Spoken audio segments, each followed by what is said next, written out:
할렐루야. 하나님의 크고 놀랍고 위대하심을 찬양합니다. 오늘 우리의 예배 가운데 우리 주님께서 친히 이곳 가운데 임재하시고 우리 예배를 기뻐 받으실 줄로 믿습니다. 하나님만이 소망이십니다. 우리 인생과 삶에 이 세상에 하나님이 우리에 대해서 깊이 참으시고 오래 참으시고 우리를 끝까지 사랑하시지 않는다면 우리의 삶에 또 다른 소망은 없음을 오늘 이 아침에 고백합니다. 옆 사람과 우리 함께 인사합니다. 하나님은 당신을 사랑하십니다. 하나님은 당신을 통해 기적을 만들어 가시길 원하십니다. 다 잘 될 겁니다. 할렐루야. 아시시의 성자로 알려진 성 프란시스의 제자가 어느 날 환상 중에 하늘나라에 올라가는 경험을 했답니다. 그는 그곳에서 높은 곳의 보좌를 보고서 천사에게 이 의자가 누구의 것이냐라고 물었더니 천사가 그 자리는 당신의 스승인 성 프란시스의 것이다 이렇게 말했다는 겁니다. 그 이야기를 들은 제자는 마음속에 슬그머니 질투가 났습니다. 그리고 깨어나서 그 스승에게 물었습니다. 선생님 자신을 어떤 사람이라고 생각하십니까? 그러자 성 프란시스가 말하기를 나는 이 세상에서 제일 악한 사람이지. 이 이야기를 들은 제자가 너무 화가 났어요. 그러면 상변하며 얘기했습니다. 아니 선생님이 제일 악한 사람이면 이 세상에 범죄자와 살인자들은 도대체 어떡하라는 말입니까? 나 같은 사람은 어떡하란 말입니까? 그러자 프란시스가 웃으면서 제자에게 말했습니다. 그건 자네가 잘 몰라서 하는 얘기야. 만약 내가 받은 은혜를 그들이 받았다면, 만약 내가 받은 은혜를 자네가 받았다면 그들은 나보다 훨씬 더 잘 됐을 것이네. 훨씬 더 좋은 사람이 되었을 거야. 내가 얼마나 큰 은혜를 받고 사는지 자네는 모르네. 나는 하나님의 은혜로 오늘 하루도 살아가고 있다네. 그 말을 들은 제자는 스승이 하늘나라의 높은 보좌를 가지게 된다면, 정말로 자기의 꿈의 환상 중에 보인 그 이야기대로 된다면 그것은 아마 자신의 스승의 겸손함 때문일 것이다 라고 생각하게 되었다는 겁니다.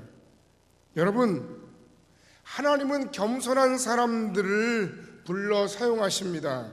하나님께서 사람을 세우시고 하나님께서 무언가 하나님의 위대한 일들을 계획하시고 일하게 하실 때 하나님께서 그 사람을 보시고 세우시는 그 사람됨의 기준은 무엇일까요?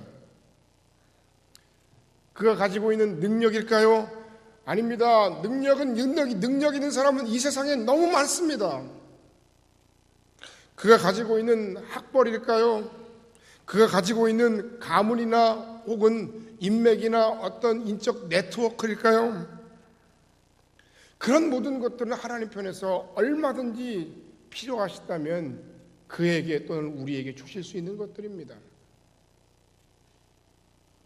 그럼 무엇일까요? 그것은 하나님 앞에서의 그 사람의 사람됨, 인격, 특히 그의 겸손한 성품이라고 저는 믿습니다. 여러분은 어떤 사람과 함께 일하고 싶습니까? 어떤 사람이 여러분 곁에서 같이 무언가를 함께 일하기를 원합니까? 제가 목회하면서 쭉 보니까 함께 누군가와 함께 손을 붙잡고 협력하여 일한다는 것이 그렇게 어려운 일인지 몰랐어요. 다른 사람과 다른 사람의 마음을 함께 모아서 그 사람의 마음을 묶어서 함께 무언가 하나의 큰 작품을 만들어내는 것이 그렇게 어려운 일인지 몰랐어요. 그런데 한 사람이 감당할 수 있는 일은 굉장히 작거든요. 저 혼자서 무슨 일을 하겠습니까? 우리 집사님이 기도하실 때 제가 앞장서서 일한다고 하지만 그렇게 말씀하셨지만 제가 할 수 있는 일이 뭐가 있겠습니까? 얼마나 되겠습니까? 다 누군가가 다 여러분들이 함께 기도하고 여러분들이 옆에 서서 함께 그 거룩한 하나님 나라를 위해서 함께 헌신하고 일하기 때문에 그 모든 일들이 가능한 겁니다. 할렐루야. 그런데 그 마음을 모으고 그 마음을 그 능력을 하나로 엮고 묶어서 그 위대한 하나님의 일들을 감당하는 게 그렇게 쉬운 일이 아니더라는 거예요. 그래서 저는 그렇게 생각해요. 이 모든 과정들도 다 우리 각 사람들을 훈련시키시는 그 하나님의 연단의 과정이라고 저는 생각해요. 함께 일하는 게 너무 불편해요. 내 생각을 꺾는 게 너무 힘들어요. 내 마음대로 되지 않는 일들에 대해서 참을 수가 없어요. 저도 그런 경험을 많이 해요. 어떤 사람과 일하고 싶으십니까? 겸손한 사람이에요. 겸손한 사람을 싫어하는 사람은 없어요. 하나님도 그 사람을 쓰실 때 겸손함을 보시고 사람도 누군가와 함께 일할 때 정말 겸손한 사람과 함께 일하고 싶어요. 한번 생각해 보세요. 뭐 세상에 똑부 똑개, 멍부 멍개 무슨 말인지 아세요? 똑똑하고 부지런한 사람이 자기 상사였으면 좋겠냐 뭐 이런 얘기 있던데 똑똑하고 멍청한 사람이 좋느냐 아니면 멍청하고 부지런한 상사가 좋느냐 멍청하고 게으른 사람이 좋냐 뭐 세 번째가 제일 힘들다면서요? 멍청한데 부지런한 사람이 내 상사면 나는 죽을 것 같다 이런 얘기들 하던데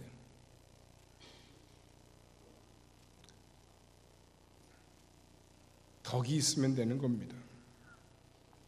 오늘 우리가 함께 읽은 이 본문은 사무엘 시대 이후에 왕을 요구하는 이스라엘에게 하나님께서 사울이라고 하는 당시의 겸손한 청년을 들어 사용하시는 과정을 우리에게 보여주시는 장면입니다. 사울 하면 굉장히 우리가 이미지가 안 좋아요. 끝이 좋지 않았기 때문에 그래요. 그가 후에 교만한 사람이 되었고 그가 후에 악신이 들어서 하나님의 뜻과 상관없는 사람이 되었기 때문에 그 사울 왕은 다윗과 비교되어서 굉장히 안 좋은 사람을 우리가 알고 있어요. 그러나 그가 처음부터 그런 사람은 아니었어요. 우리 주변에도 마찬가지예요. 지금 현재 우리에게 지탄받는 수많은 정치 지도자들이나 혹은 교회 지도자들이 처음부터 지탄받을 만큼의 그런 사람이었을까요? 아닙니다. 절대로 그렇지 않아요. 그들의 첫 시작은 그렇지 않아요. 그들이 그 수많은 사람들 가운데 경쟁을 치고 나오는데 남들보다 뭐 열심을 냈을 것이고 열정이 있었을 것이고 남들보다 탁월함이 뭔가 있었을 겁니다. 문제는 뭘까요? 변한 거죠. 변질된 거죠. 그들의 순수함이 변질되고 하나님 앞에서 그들의 겸손이 변질되었기 때문에 오늘날 우리에게 손가락질 당하는 그런 사람들이 되고 말았던 것입니다. 사울이라고 하는 사람도 역시 적어도 그가 부름받았을 당시에는 하나님 보시기에 그야말로 겸손한 사람의 대명사, 겸손의 아이콘이었습니다. 바로 그 겸손함으로 하나님과 사무엘의 마음을 단박에 사로잡았던 인물이었던 겁니다. 그렇다면 왜 하나님께서 한 시대를 통해서 귀하게 사용하시는 하나님의 사람들을 부르실 때 겸손한 사람들을 부르실까요? 심심해서 그럴까요? 아닙니다. 그건 다 이유가 있어요. 이유가 있어요. 겸손은 한마디로 정의해서 하나님이 우리 가운데 일하시는 우리의 내면의 공간, 하나님이 우리 가운데 일하시는 우리의 내면의 가능성입니다. 그것은 있어도 그만 없어도 그만인 게 아니에요. 적어도 하나님의 일이 감당되어질 때는 그 마음의 그 내면에 그 정도의 공간이 있어야 되는 거예요. 그런 공간이 없다면 하나님은 그 사람과 함께 하시지 않습니다. 그 사람 속에서 역사하시지 않습니다. 그 사람에게 은혜를 베푸시지 않습니다. 하나님 그 사람을 통해 일하지 않습니다. 왜냐고요? 단순합니다. 하나님이 그와 함께 일하셨으나 그가 말하길 이렇게 얘기합니다. 역시 나는 달라. 하나님이 조금 조금 도와주시긴 하셨는데 그래도 나 아니었으면 이런 일들이 가능하겠어? 라고 생각하지 않겠습니까? 라고 말하지 않겠습니까? 하나님은 오히려 그런 사람들과 함께 하시지 않습니다. 그리고 하나님이 그들과 함께 하시지 않는다면 결국 내 인생의 나의 구원, 하나님의 위대한 일, 내 인생의 절박한 기도의 제목의 응답, 그 어떤 하나님의 기적과 같은 역사는 내 삶에 존재할 수가 없는 겁니다. 한마디로 겸손해서 하나님의 손에 꽉 붙들려 있는 사람을 통해 하나님은 일하신다는 거예요. 교만한 사람은 하나님을 제대로 믿을 수도 신뢰할 수도 없습니다. 하나님은 그들 가운데서 절대로 일하시지 않습니다. 하나님은 상한 심령을 받으십니다. 하나님은 그들을 통해 역사하십니다. 할렐루야. 고린도전서 1장 26절 이하에 보면 형제들아 너희를 부르심을 보라. 육체를 따라 지혜로운 자가 많지 아니하며 능한 자가 많지 아니하며 문벌 좋은 자가 많지 아니하도다. 그러나 하나님께서 세상의 미련한 것들을 택하사 지혜 있는 자들을 부끄럽게 하려 하시고 세상의 약한 것들을 택하사 강한 것들을 부끄럽게 하려 하시며 하나님께서 세상의 천한 것들과 멸시받는 것들과 없는 것들을 택하사 있는 것들을 패하려 하시나니 이는 아무 육체도 하나님 앞에서 자랑하지 못하게 하려 하심이라. 할렐루야. 이게 바로 하나님 은혜인 거예요. 여러분은 세상의 수많은 사람들 가운데 여러분이 굉장한 사람이라고 생각하십니까? 여러분은 세상의 수많은 사람 가운데 하나님의 은혜 없이도 살 수 있는 사람이라고 생각하십니까? 그렇다면 그곳에 하나님이 일하실 가능성은 없는 거예요. 하나님이 일하실 가능성이 점점 희박해지는 거예요. 왜냐하면 하나님은 가난한 자들로 부한 자들을 부끄럽게 하시고 미련한 자들로 지혜 있는 자들을 부끄럽게 하시고 멸시받는 것 천한 사람들을 통해서 하나님의 위대한 역사를 이루시는 분이시기 때문입니다. 할렐루야. 그것으로 하나님의 능력, 그것으로 하나님의 권세, 그것으로 하나님의 신실하심과 은총을 우리에게 보이시기 때문입니다. 그러니까 겸손하지 않은 사람, 내 마음의 중심에 진실로 겸손함이 없는 사람을 통해서 하나님의 역사가 나타날 가능성은 제로다. 그걸 알아야 됩니다. 그렇다면 겸손함이 도대체 무엇일까요? 그냥 그저 고개를 숙이면서 90도로 인사를 하면서 겸손한 표정을 지면서 감사합니다. 그저 너무 고맙습니다. 그렇게만 얘기하는 것, 그렇게만 표현하는 것, 그렇게만 말할 수 있는 것이 겸손인가요? 그거는 저 배우들이 제일 잘할 거예요. 하려고 마음 먹으면. 배우를 비하하는 게 아니고 직업 특성상 그렇다는 얘기입니다. 그렇지 않아요, 여러분? 깜짝같이 속을걸요? 속일 수 있습니다. 척하는 것이기 때문입니다. 그러나 겉으로는 겸손한 척하지만 속에는 교만이 가득해서 내가 세상에서 가장 잘났고 다른 누구의 도움이나 다른 누구의 조언도 내게는 필요가 없으며 자신의 모든 인생의 주권은 주님께 있는 것이 아니라 자신에게 있다고 생각하는 사람들, 오히려 더 문제죠. 하나님은 이런 사람들 기뻐하시지 않는다고요. 하나님은 이런 사람들을 오래 사용하시지 않습니다. 하나님은 이런 그들에게 은혜를 베푸시지 않습니다. 여러분 보기에 교만한 악인들이 형통합니까? 이해가 가지 않습니까? 부러워하지 마세요. 오히려 그 악인의 형통함은 그 자신에게 올무가 되게 되어 있기 때문입니다. 하나님이 인정하시지 않는 성공을 꿈꾸지 마세요. 절대로 그것이 가정적으로나 그 자녀에게 좋지 못합니다. 그런 인생과 그런 교만함과 강팍함과 그런 악인의 형통함 가운데 그 가정이 잘 되고 그 자녀가 잘 되는 것을 저는 본 적이 없어요. 그렇기 때문에 우리는 오늘 이 아침에 하나님이 인정하시는 겸손한 신앙, 참 겸손이 무엇인지를 우리가 정확히 알아야 되겠습니다. 오늘 우리는 본문에 나오는 사울의 모습을 통해서 진정한 겸손의 의미를 정확하게 알아볼 수 있습니다. 첫 번째, 겸손은 자신을 낮추고 하나님을 높이며 그 말씀에 순종하는 것입니다.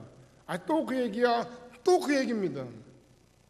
겸손은 자신을 낮추는 겁니다. 그런데 그냥 낮추는 것이 아니라 그리고 나서 하나님을 높이는 것입니다. 그 하나님께서 내게 무슨 말씀을 하시는지 그 말씀을 내가 듣기를 원하고 그 말씀 앞에 엎드리고 순종하는 사람이에요. 이 사람이 겸손한 사람이 아니면 도대체 누가 겸손한 사람입니까? 9장 27절 이하에 보면 우리가 읽지 않았습니다만 성읍 끝에 이름에 사무엘이 사울에게 이르되 사원에게 우리를 앞서게 하라 하니라. 사원이 앞서감으로 또 이르되 너는 이제 잠깐 서 있으라 내가 하나님의 말씀을 내게 들려주리라 하더라.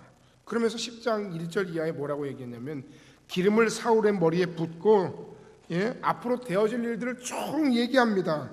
쭉쭉쭉쭉 얘기하다가 6절 말씀에 내게는 여호와의 영이 임하리니 변하여 새 사람이 되리라.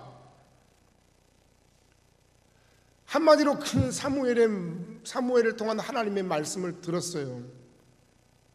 우리 식으로 이야기하면 네가 앞으로 이스라엘의 왕이 될 건데 너에게 하나님이 능력을 주실 거야. 그런 이야기입니다. 너는 그러므로 그 하나님의 부르심에 그 명령 앞에 겸손히 엎드려 순종해.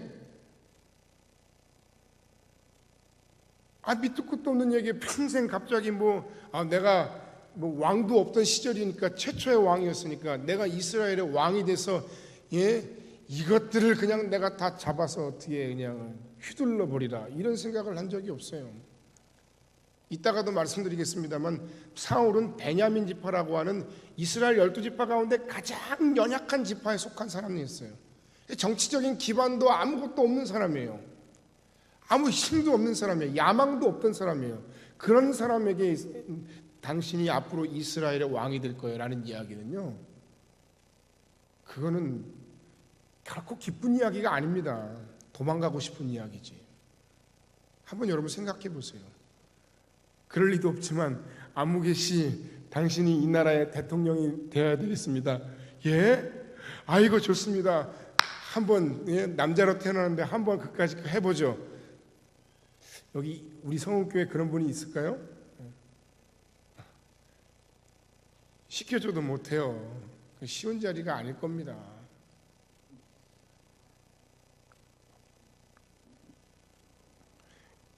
사무엘의 이 말을 듣고 그 하나님의 부르심 앞에 그 소명에 그는 순종했어요.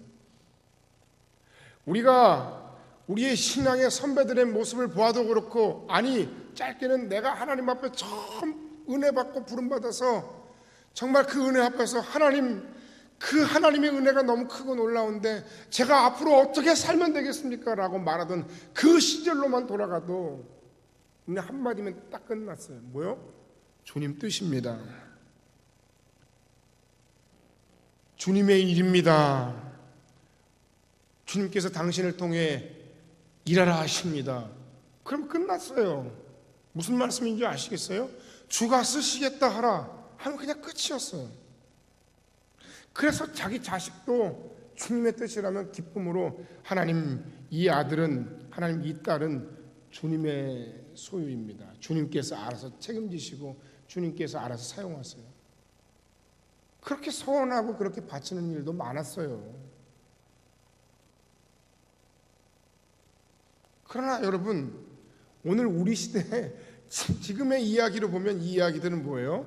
정말 호랑이 담배 먹던 시절의 이야기입니까? 어림없는 이야기입니다. 자식은 고사하고 나의 삶이 하나님 앞에 부름받고 소명받은 인생인지에 대한 그런 확신조차 우리 마음 가운데 사라졌어요.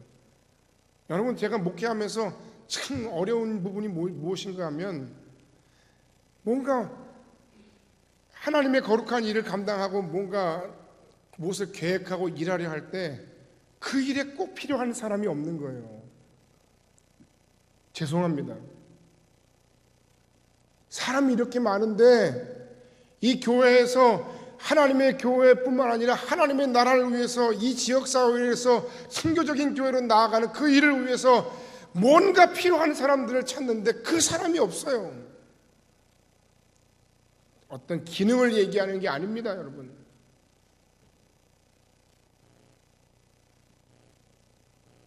어떤 능력을 말하는 게 아닙니다. 우리가 하나님의 사람으로 부름받아서 내가 너를 통해서 하나님의 일을 이루어야 되겠다 하면 아멘 하고 순종하면서 그 일을 위해서 적극적으로 자신의 생각을 꺾고 자신의 시간을 드리고 자신의 물질을 드리고 철저하게 낮아지고 순종하며 섬기려고 하는 사람들이 많지 않다는 겁니다. 주님께서 당신을 주의 거룩한 나라의 일꾼으로 쓰기를 원하시지만 순종하지 못하고 이 핑계 저 핑계로 도망다니기 바쁘지 않습니까? 하나님은 우리를 하나님의 사람으로 부르셨어요. 그 부르셨다는 게 뭐예요? 야, 너는 내 백성이 되어야 되겠다라는 것에 더 넘어서서 그 은혜는 어디까지 임합니까? 네가 나를 위해서 일해야 되겠다. 그거를 소명이라 그러는 거예요. 그 소명받은 내가 감당해야 할 그 일이 뭐예요? 사명이에요. 그러니까 소명과 사명의 차이를 아시겠어요? 소명받은 내가 하나님이 보내신 그곳으로 나의 그 소명의식을 가지고 내가 그것을 위해서 충성하기로 다짐하면서 나아가는 그곳 그 자리가 바로 사명의 자리인 거예요. 하나님께서 당신을 이 성음교회에 그리고 당신의 가정과 당신의 직장에 하나님의 나라를 세우기 위한 일꾼으로 부르셨다는 사실을 여러분 꼭 다시 한번 생각해보는 아침이 되기를 주의 이름으로 간절히 축원합니다. 부름받은 것도 모르고 자기가 주인인 양 행세하고 교만하여 제멋대로 살고 있는 사람들 너무 많아요. 내가 무엇을 하며 살아야 할지, 내가 어떻게 살아야 할지 모른다고 얘기하면서 세상을 빙글빙글 돌고 사람들에게 물으면서도 절대로 하나님께는 묻지 않고 하나님의 뜻이 무엇인지 찾지 않는 사람들. 하나님 뜻이 무엇입니까? 하나님 제가 뭘 하기를 원하십니까? 하나님 제가 어떻게 살기를 원하십니까? 그것에 대해서 관심이 없는 사람들.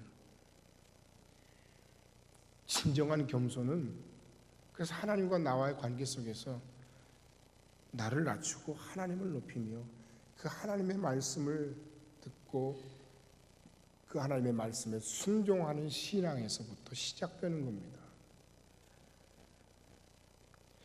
이렇게 사울이 겸손하게 하나님의 뜻을 받아들였을 때 놀라운 일이 사울에게 벌어집니다.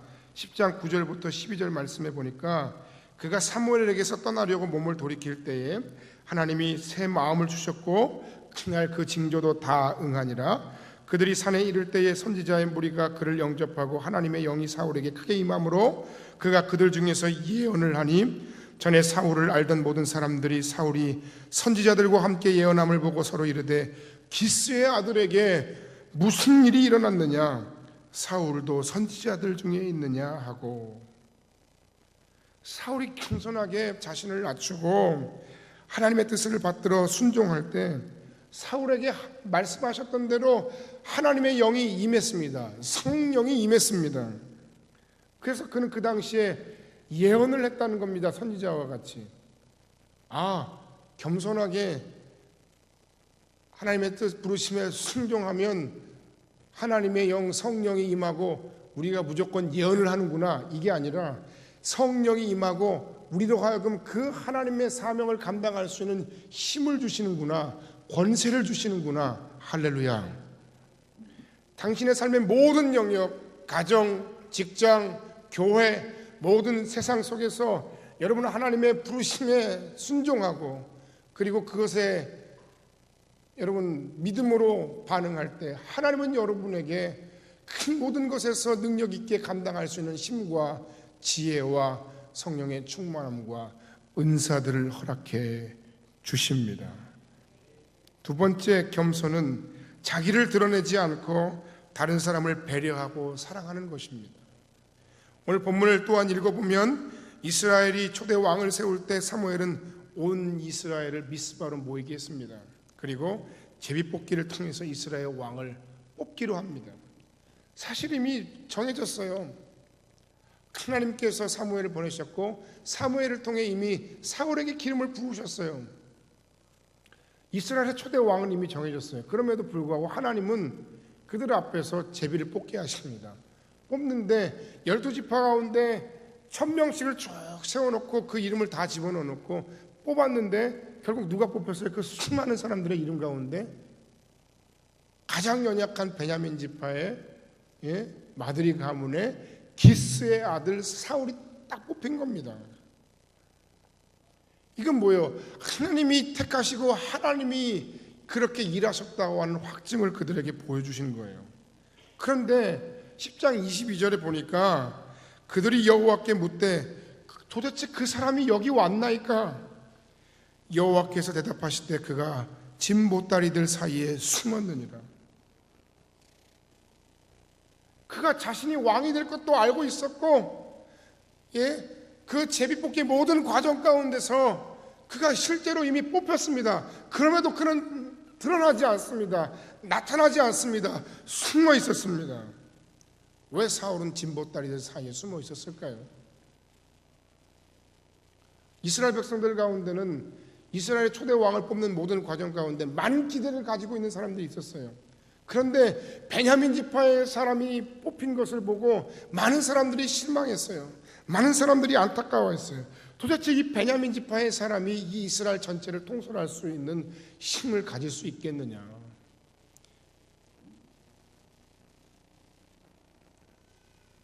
사울은 그 사실을 너무 잘 알고 있었어요. 그래서 사람들이 자신을 찾아서 사람들이 자신을 드러낼 때까지 자신을 나타내지 않고 자신의 몸을 숨기고 있었다는 겁니다. 자신의 연약함, 자신의 부족함을 하나님 앞에서 그는 너무 잘 알고 있었어요.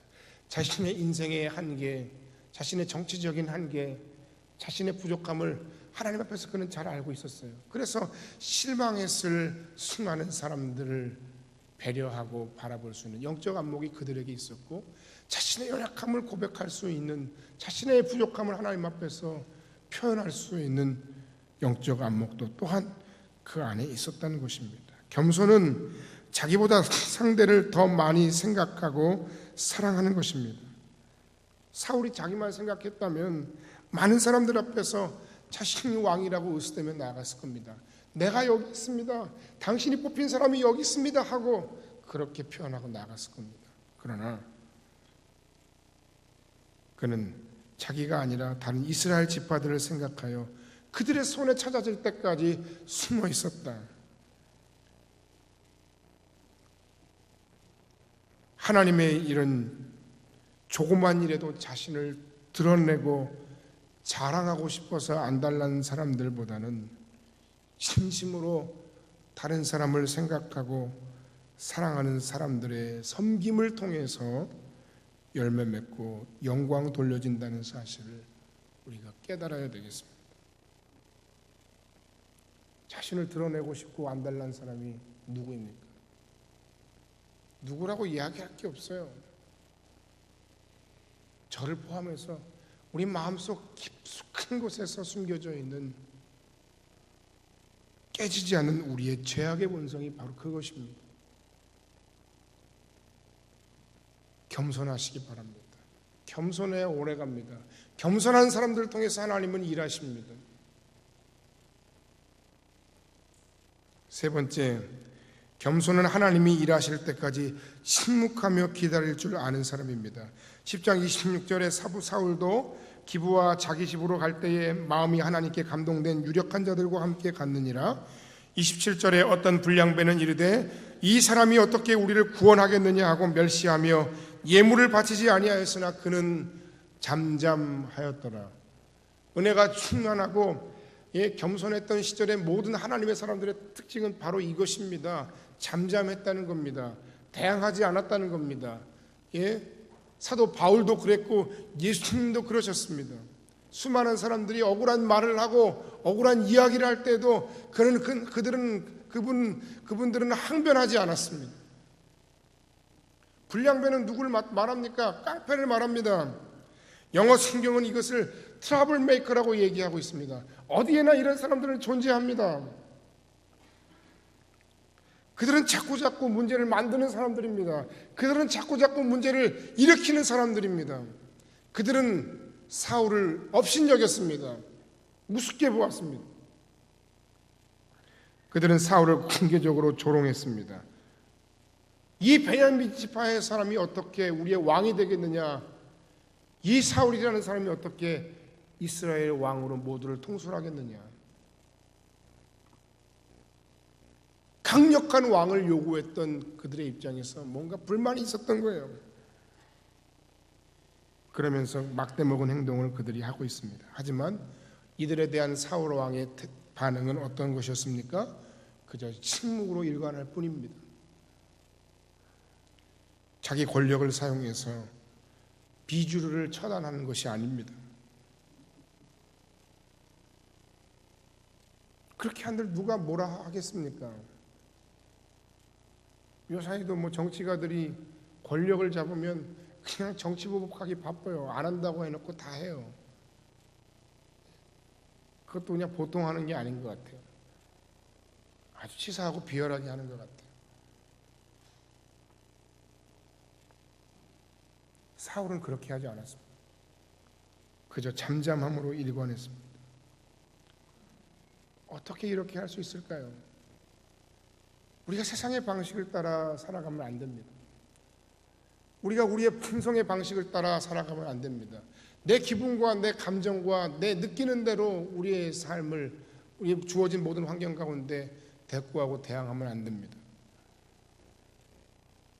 사울은 그 수많은 무리들 가운데 자신을 조롱하고 왕으로 인정하지 않는 그들을 바라보며 자신이 아니라 하나님을 인정하지 않는 것임을 잘 알고 있었습니다. 왜냐하면 자신을 왕으로 세운 이는 하나님이셨기 때문입니다. 그래서 사울은 그들을 자신의 손으로 처단하지 않았습니다. 그들을 내버려 두었습니다. 하나님께 맡겼습니다. 하나님께서 일하실 때까지 잠잠히 침묵하며 기다렸습니다. 여러분, 이게 어렵습니다. 하지만 이것이 겸손한 신앙이에요. 하지만 이것이 하나님의 존재, 하나님의 살아계심, 하나님의 일하심, 하나님의 신실하심을 믿는 사람들의 모습입니다. 우리가 참 어려운 것이 바로 그것입니다. 하나님의 때를 기다린다는 것. 하나님이 알아서 나를 세워주실 때까지 내가 기다리는 것입니다. 하나님이 나의 그 억울한 부분들을 갚아주실 때까지 나는 기다리는 것입니다. 하나님께서 나를 귀하게 사용하실 때까지 나는 훈련받으며 기다리는 것입니다. 그걸 우리가 못 참아요. 성격이 급한 것도 기질이고 저도 굉장히 성질이 보기보다 급한 사람입니다. 그러나 그 하나님의 때를 우리가 잠잠히 기다리고 있다면, 잘못 가면서 좋은 결과가 나오길 기다리면 안 되지만 우리가 하나님의 뜻대로 가고 하나님의 말씀과 방법대로 가고 있다면 그럼 기다리세요. 이제 그 다음엔 알아서 하나님이 세워주시고 갚아주시고 일하게 하시고 하나님이 수많은 사람들 앞에서 더 위대한 하나님의 일꾼으로 사용하실 때가 옵니다. 뭐가 그렇게 급하세요? 뭐가 그렇게 급하세요? 여러분 몇 년이나 기도하셨습니까? 여러분 사랑하는 죽어가는 가족을 위해서, 믿지 않는 가족을 위해서, 남편을 위해서, 자식을 위해서 여러분 얼마나 기도하셨습니까? 여러분 얼마나 하나님 앞에 십자가를 지면서 순종하신다고 십자가 지면서 희생하셨습니까? 도대체 얼마나 됐습니까? 목회하면서 느끼는 건 이제 이거 한 가지 하면 끝나겠구나. 그렇지 뭐 하나님이 우리를 부르시고 그 하나님께서 계획하시고 하시려고 하시는 그 일을 발견하고 우리가 그 일을 순종하면서 우리가 그 일을 묵묵히 인내하고 나아갈 때 이것 하나 제대로 이루어지면 끝나겠구나.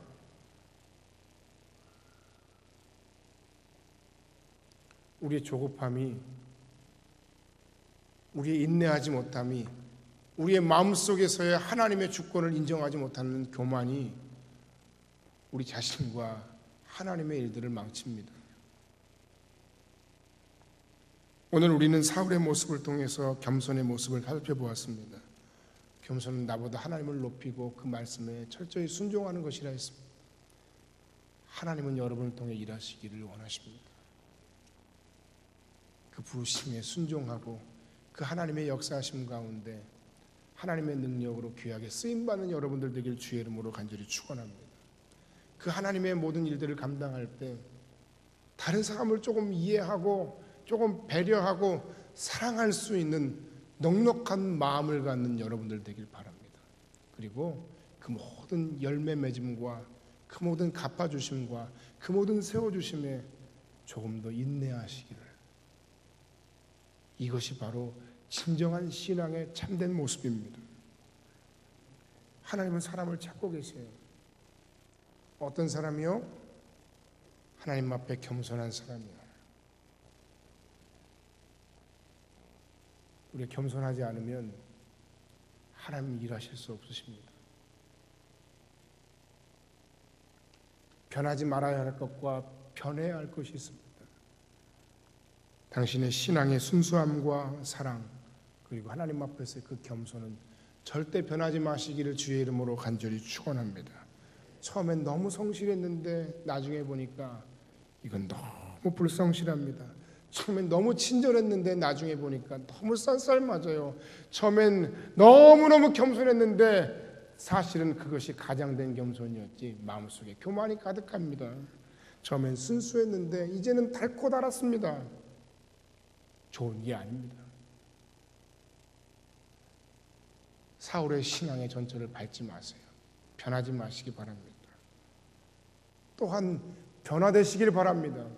더욱더 뜨겁게 사랑하고 아직도 오늘 하나님의 말씀 앞에서 내가 하나님 앞에 해결되지 않은 내 마음의 인격의 내 삶의 모난 부분들, 해결되지 않은 부분들 하나님 앞에 솔직히 고백하고 벼가 익으면 점점 더 숙이는 것처럼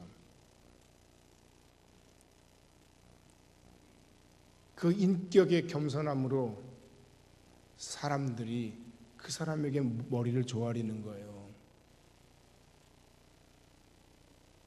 하나님과 사람 앞에 그 겸손으로 인정받는 진정 위대한 하나님의 사람들이 다 되시기를 주의 이름으로 간절히 축원합니다. 기도하겠습니다.